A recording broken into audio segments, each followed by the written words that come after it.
we gotta talk about the current state of Chainsaw Man and just what Fujimoto has been doing, because this is ridiculous. The latest chapter cliffhanger is a scary one. It really is quite a scary cliffhanger. And if you have not read the latest chapter of Chainsaw Man, I really, really recommend you to do so. And with that disclaimer out of the way, let's just get right into it. Chainsaw Man. I have a feeling that Fujimoto is about to kill Nayuta off.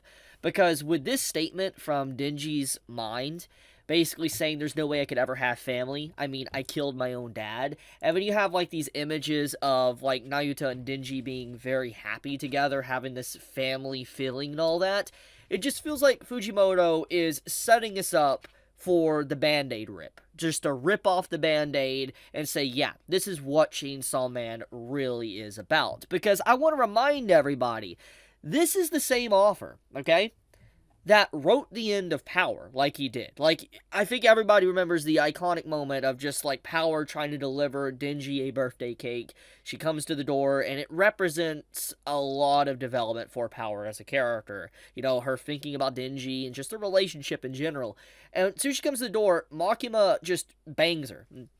She's dead. Just gone. And it just, like, it was so quick, it was insane. Just how Power just ceased in that moment. Obviously, she came back later on at the end of part 1, but she still died. And it was just such a jaw-dropping moment, because it's like, anytime that Denji, in his life, he gains any form of happiness, like when he actually has happiness going on, he has family, friends, etc., it is just torn from him. He loses it. And these chapters, these latest chapters of Chainsaw Man, has definitely painted the picture that for these last few years that Denji has been living has been pretty bliss. He's had a very good life. And one of the big things that these latest chapters have shown, especially this sequence, is that Denji is willing to sacrifice his own happiness and well-being for the sake of his loved ones, or his family, aka Nayuta in this moment. And she remembers that. And this was in the previous chapter. And she just remembers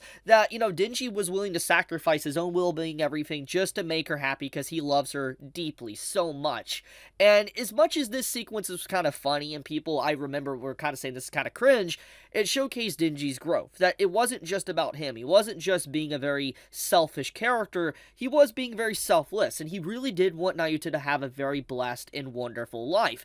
And so her actions after that to basically try to save, you know, Denji and protect him and all that, it makes a lot of sense how much she has grown and the impact that Denji has had on her life. And so when you get to these sequences where, you know, Nayuta's fate is left up in the air, we don't know exactly what's about to happen to her, but, you know, we know what offer we're currently dealing with. This is Fujimoto-sensei. This is an offer that has killed off Aki, he has killed off Power, you know, technically Makima, even though Nayuta is kind of Makima's reincarnation. Well, I'll talk more about that in a second. But the point of the matter is that he kills off characters, and characters that you get very attached with just cease to exist. And it's a sad moment. We have seen a lot of great characters within the story of Chainsaw Man just end up dying. And I feel like what's happening here is that Nayuta is on the chopping block. She is about to disappear. And we're about to see a very big decision that Denji is about to have to make. You know, like, is he going to be able to save her? And if not, what's going to happen to him? Will he be able to overcome the pain of loss once again? Because that's a big detail here, is that it's been a few years since he's lost, like, you know, Aki and Power. But obviously he's dealing with the difficulties of being able to overcome or move on. And I think that he's tried his best, especially with Nayuta. And so I am very fearful right now, because the current state of Chainsaw Man is a very scary one. Because with the latest chapter, like, this is the latest chapter that came out this past Tuesday, we get this whole little flashback sequence of Nayuta. Basically, her elaborating on why she is so good-natured and why she treats Denji like she does, and she even admits she knows who Makima is. Like, she is fully aware of just her past, incarnation, that she was Makima, and she, at one point in her time, was fighting Denji, and she gets the full layout, the backstory, so to speak, and she realizes, but despite knowing the truth of what Makima wanted, she is her own person. Nayuta is her own person, and these chapters display that she truly loves Denji. She doesn't just love, like, Puchita that is inside of him and wants his heart. In Chainsaw Man, she has come to love and respect Denji as a person, and that is why she went out of her way to try to protect him in these moments. It's a very impactful scene because she now realizes just how much she has grown, and everything that Makima wanted, Nayuta is having. Nayuta is having love. She is having family, warmth of those around her. It isn't isolation or loneliness. She's not having that, and she realizes, and she doesn't want Denji to lose that happiness or lose his life because she does care for him. So it's a very sweet sequence, but once again, this is a flashback, and if I know anything from manga and how manga is written, when you have a flashback sequence and a character's put into a life or death situation, that character's gonna die. All I'm gonna say. So, next week, we will find out the true conclusion, I would assume, of just what is going to happen to her, and what will Denji's decision be, because, like, let's go on a limb here, okay? Let's just assume things. Let's say Denji does lose Nayuta, like, Nayuta dies, okay? What's gonna happen to him? Because it's like, when you think about everything, his development and the ending of part 1 of Chainsaw Man and him trying to pick himself back up again after the loss of power and Aki, it's like, will he go back into that state? Will he be able to handle it a little bit easier? Or will he just completely go insane and lose it all? There's so many things, because it's like, what will happen at that point? Now, we do know that if, theoretically, I'm getting to the point I tried to establish earlier, if Nayuta was to die, okay, let's say she does die, it wouldn't effectively be the end, because we know she would just be reincarnated once again as the Control Devil, and Denji would have to find her again. And clearly from what we witnessed with the flashback, that she can read the memories of Denji and others to know exactly what really happened, so the original personality can somewhat reappear, so to speak. So when you factor all of that in, it's like, even if Nayuta dies, some aspects of her could linger and live on even if she does. She probably won't be the exact same, but the love probably, or the care for Denji might remain.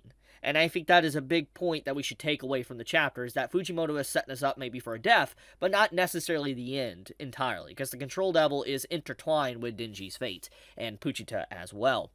So, yeah, Chainsaw Man. It's been wild.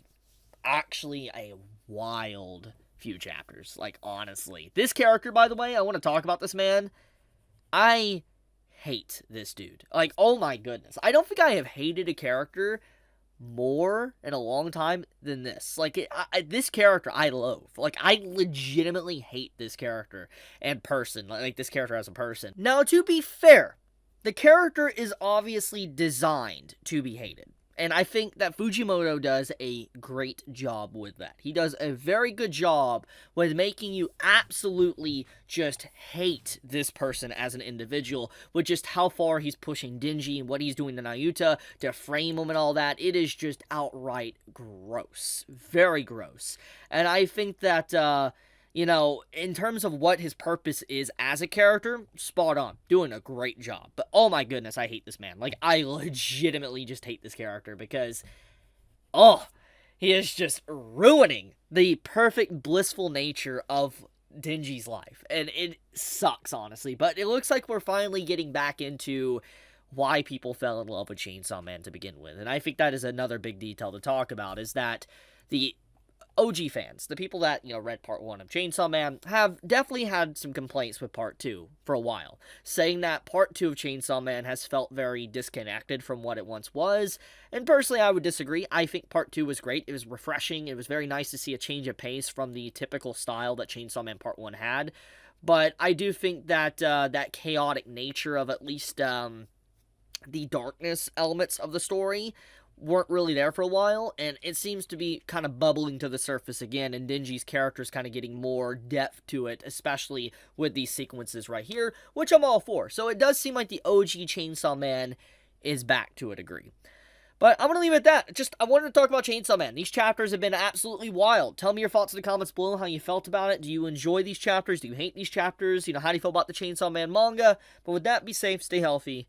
Chibi out.